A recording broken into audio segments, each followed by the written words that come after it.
Assalamualaikum warahmatullahi wabarakatuh. Ibu, maaf Bu ya mengganggu waktu mengajarnya Bu ya.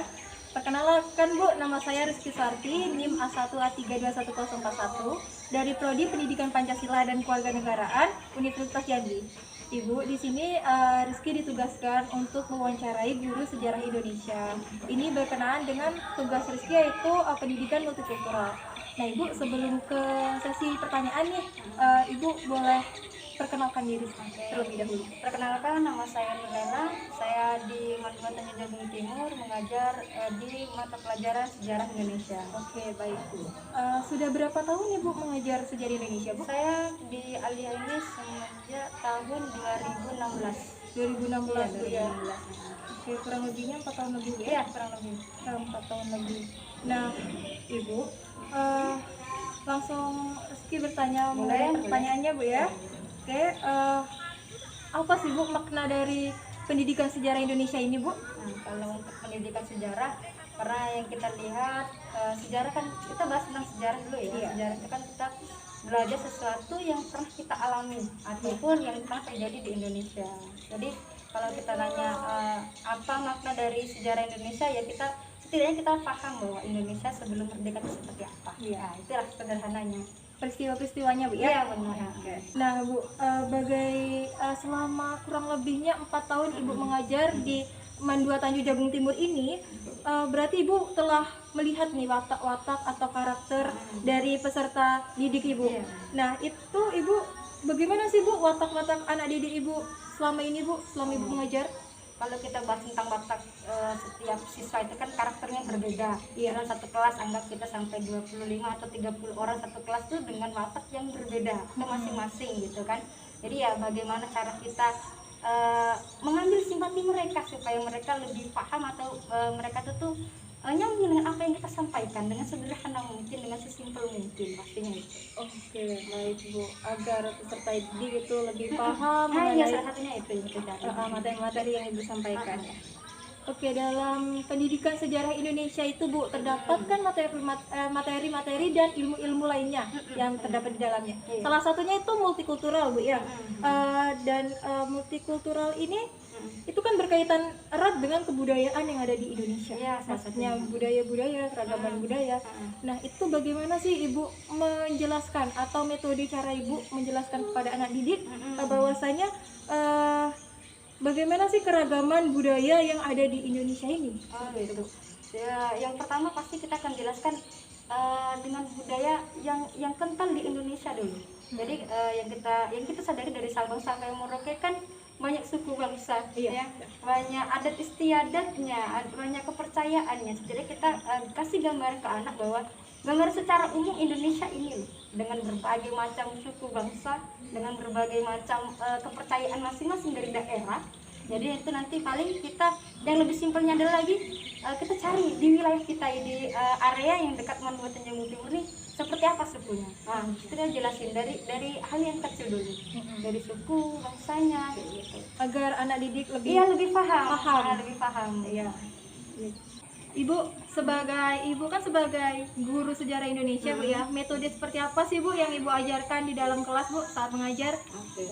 Kalau metode saya lebih cari metode yang paling simpel. Tapi biasanya kalau saya lebih saya tanyakan dulu ke siswanya.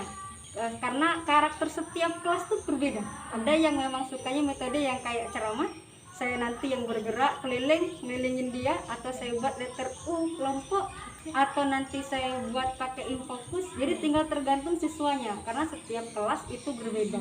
Tapi cari metode ataupun cara belajarnya yang memang mereka tuh sukai, karena itu kunci pertama supaya mereka paham apa yang saya sampaikan. Oke, baik Bu. Ibu, apakah implementasi Ibu dalam mengajar sejarah Indonesia itu telah terlaksanakan dengan baik Bu kepada siswa? Kalau kita lihat untuk tersampaikan dengan baik atau tidaknya, kalau untuk persenan tidak semuanya, pasti tidak nyampe 100%. Iya. Tapi kalau kita lihat pasti lebih dari 60%. Jadi kurang lebih sekitar 70%. Jadi kalau sekiranya kita belum bisa nyampe ke angka yang 70%, berarti kita akan merubah sistemnya kalau dirubah. Jadi tetap kita akan mencoba untuk semaksimal mungkin, tapi sejauh ini belum pernah nyampe yang sampai 100% semuanya. Oh, iya, Bu. gitu. Betul, Bu. Nah, Ibu, metode tersebut apakah bisa merubah sikap atau karakter siswa itu untuk cinta terhadap kebudayaan Indonesia, untuk mempunyai sifat sosial yang tinggi seperti itu, Bu? Apakah Iya. bisa, Bu? Sebenarnya kalau ditanyakan apakah bisa dengan catatan adalah mereka mau, makanya kita harus menumbuhkan rasa maunya mereka atau rasa cinta mereka untuk Indonesia. Jadi apabila mereka sudah memiliki rasa cinta kepada Indonesia, dia akan dengan mengalirnya waktu dia akan bisa mencintai Indonesia dan bisa menerima hal itu. Iya, ya, Bu. Karena kan, Bu, yang kita lihat sekarang ini perkembangan media sosial itu sangat Iya, berpengaruh benar. sekali. Dampaknya itu terhadap perilaku, Bu. Maka dari situ tantangan Ibu sebagai seorang pengajar yang mengajarkan mengenai peristiwa-peristiwa lampau sejarah Indonesia tersebut kepada siswa itu pasti mempunyai tantangan yang berat, Bu. Iya, benar. Tantangan seperti apa, Bu, yang Ibu rasakan? Nah, jadi ada beberapa yang kita lihat ya, yang kalau kita bahas tentang gadget itu sebenarnya gadget itu tuh bisa berdampak positif dan bisa berdampak negatif. Bagaimana orang yang bisa mengendalikan gadget masing-masing. Cuman kalau dibilang dampak pasti ada. Jadi apalagi yang kita yang kita alami sekarang kan gadget yang luar biasa ya efeknya ya kepada siswa, yang salah satunya ada efeknya. Cuman tidak berlalu, tidak begitu mempersulit bagi saya. Tidak mempersulit dalam dalam pencapaian prosesnya penyiapan materi tidak. Oh ya, baik. Nah, bagaimana tanggapan Ibu mengenai siswa yang tidak berperilaku baik ataupun tidak mengimplementasikan materi atau pengajaran Ibu mengenai sejarah nasional, seperti Bu, siswa yang tidak mau ikutin upacara bendera ataupun siswa yang tidak cinta terhadap kebudayaannya sendiri, Bu? Gitu ya. Kalau untuk pasti akan ketemu siswa seperti itu Iya, ya, pasti. tapi itu pun tidak begitu banyak. Cuman pendekatan lagi. Jadi kita akan lebih fokus ataupun lebih perhatiannya kita berikan lebih daripada siswa yang memang telah melaksanakan itu semuanya. Jadi kalau memang ada siswa seperti itu, apalagi yang upacara yang kita pikir cuman 10 atau 15 menit ya kita di lapangan untuk penghormatan bendera berapa sih gitu kan. Nah, jadi kita lebih ekstra lagi sebenarnya, tetap kita bimbing sampai bener-bener ada tertanam bahwa jiwa nasionalisme gitu. Oh ya, baik, Bu. Nah, Ibu, di dalam pandemi seperti ini pastinya sulit sekali untuk mengajar, memberikan materi dan menyampaikan materi kepada anak didik. Nah, metode seperti apa, Bu, yang Ibu terapkan untuk pengajaran di tengah pandemi, Bu? Iya, benar. Kalau untuk masa pandemi, kalau kita bahas ini semuanya bisa dikatakan kayak ala kadar. Tapi yang kata-kata ala kadar itu bagaimana caranya mereka biar paham. Jadi materi yang salah satunya adalah kita ringkas. Jadi kita cari memang materi-materi yang memang benar-benar satu yang simple, sifatnya yang simple. Yang kedua tidak membebani, ya. Apalagi dengan masa seperti ini, waktunya juga pasti salah satunya, ya. Jadi pasti dengan metode yang kira-kira mereka cepat paham itu aja lah. Apakah metode tersebut efektif, Bu, untuk diterapkan kepada siswa? Kalau untuk di masa pandemi ini, alhamdulillah efektif. Jadi tetap ada timbal balik yang kita sampaikan dengan siswanya, ada timbal baliknya. Berapa persen, Bu? Kalau Kisaran untuk persentase? sekitar 65-75%. Sudah terlaksanakan, Iya, Bu, ya? sudah terlaksana. Oke, Bu. Bagaimana saran Ibu dan masukan Ibu nih untuk Rizky ya ke depannya pastinya menjadi tenaga pendidik juga. Iya, Bu. Bagaimana cara atau metode Rizky nantinya untuk memberikan pemahaman kepada siswa itu agar lebih efektif? Nah, ya, oke. Jadi kalau kita bahas tentang itu, kita kembali dulu di mana kita menjadi seorang pendidiknya. Jadi kita lihat dulu watak dari siswa masing-masing. Tidak bisa kita bilang bisa metode ini terlaksana, metode itu terlaksana, tinggal tergantung objeknya.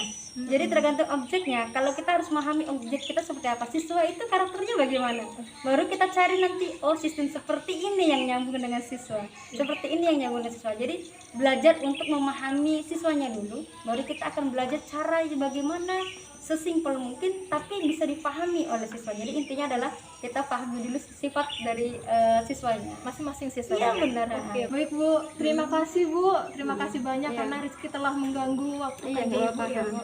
Semoga dengan metode yang Ibu terapkan kepada peserta didik dan cara mengajar Ibu dapat menambah wawasan dan pengalaman Rizky Iya. untuk kedepannya Bu ya. Amin amin. Semoga.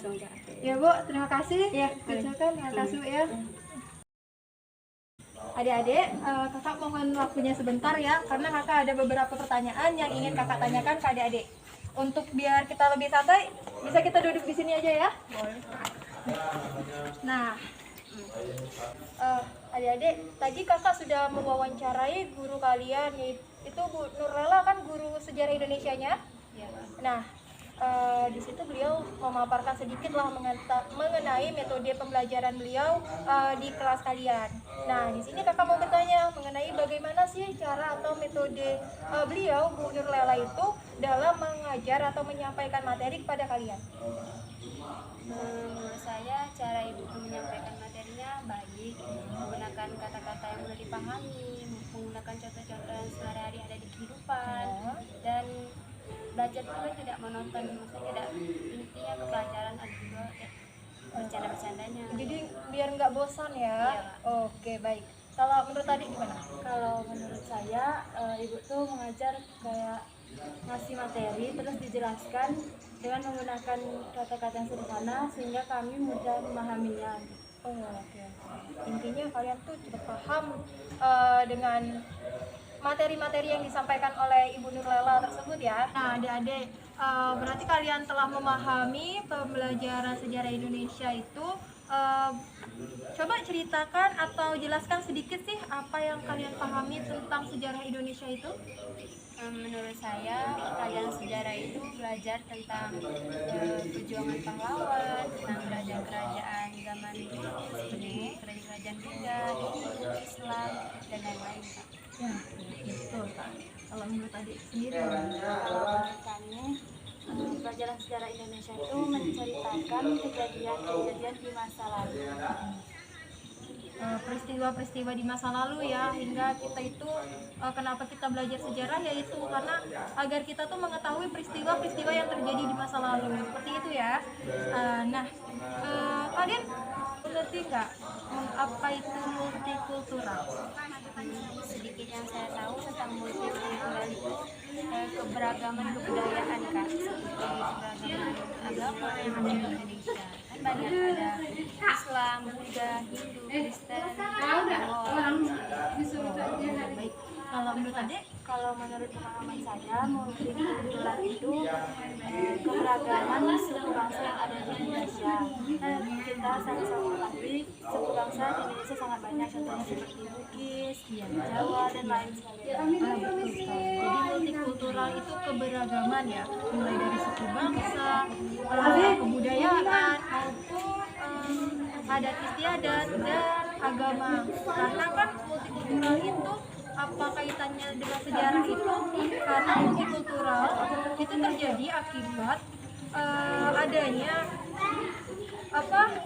pedagang-pedagang dari Arab dan dari Cina yang datang ke Indonesia yang membawa pengaruh seperti agama maupun seperti kebudayaan mereka, sehingga itu terjadilah multikultural di Indonesia ini seperti itu ya.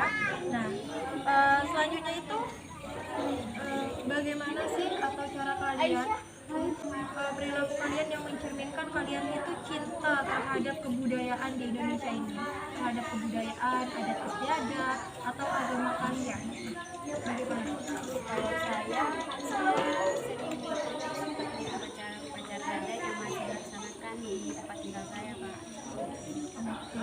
Jadi upacara-upacara adat itu ya, jadi kalian berpartisipasi di situ ya. Kalau saya di sekolah ini mengikuti organisasi yang menyangkut pautkan tarian daerah. Oke, tarian daerah tentang kebudayaan juga ya. Nah, benar sekali. Adek, kalau menurut adek nih atau keinginan adek, metode seperti apa sih yang adek inginkan kepada guru-guru yang nantinya mengajar di kelas adek gitu loh? Kalau menurut saya tuh maunya guru tuh lebih mengajar tuh menggunakan PowerPoint Kak. Jadi apa yang guru tuh jelaskan kita ada gambaran dan mudah memahami. Jadi kita lihat secara real Iya. dari situ ya. Kalau adik, Kalau menurut saya metode cara guru menjelaskan itu dengan cara memberikan contoh di kehidupan sehari-hari. Jadi kita lebih mudah juga untuk memahaminya. oke, jadi kita tuh kalau misalkan melanggar atau kita melihat contoh yang diterangkan oleh guru tersebut, jadi kita tuh ingat ya pelajaran di sekolah tersebut ya. Oke, baik. Nah, kakak ada sedikit saran untuk adik-adik, insya Allah bisa diterapkan ya di kehidupannya adik-adik sekalian. Nah, adik ini kan sebagai siswa dari MAN 2 Tanjung Jabung Timur ini. Nah, salah satu untuk implementasi kalian cinta terhadap keragaman budaya, cinta terhadap adat-adat istiadat, dan menghargai jasa para pahlawan dari itu telah mencerminkan kalian mencintai Indonesia dengan kalian melaksanakan tadi seperti tadi ya, mengikuti upacara adat atau sebagainya. Nah, kayak tadi ada mengikuti tari-tarian, organisasi tarian, itu wujud dan implementasi kalian terhadap multikultural yang terdapat di Indonesia itu sudah baik, karena sekarang ini kan banyak sekali ya era HP dan digital itu yang bisa merubah perilaku atau watak kita menjadi gaya hidup kebarat-baratan atau sebagainya. Nah, saran kakak untuk kalian itu mewujudkan cinta kalian terhadap jasa para pahlawan kalian, yaitu dengan kalian itu selalu mengikuti upacara bendera di setiap hari Senin, kalian mengikuti pawai pembangunan yang memperingati 17 Agustus, itu adalah wujud cinta kalian terhadap sejarah Indonesia. Terima kasih loh adik-adik sudah meluangkan waktu untuk kakak wawancarai ini. Makasih ya. Ya Kak, sama-sama. Itulah tadi observasi wawancara mengenai implementasi dan metode pembelajaran sejarah Indonesia yang berkaitan dengan multikultural di MAN 2 Tanjung Jabung Timur ini. Semoga dapat membuka wawasan kita mengenai metode-metode yang disampaikan oleh Bu Nurlela tadi, dan menambah pengetahuan saya maupun teman-teman yang menonton video ini. Terima kasih saya ucapkan. Wassalamualaikum warahmatullahi wabarakatuh.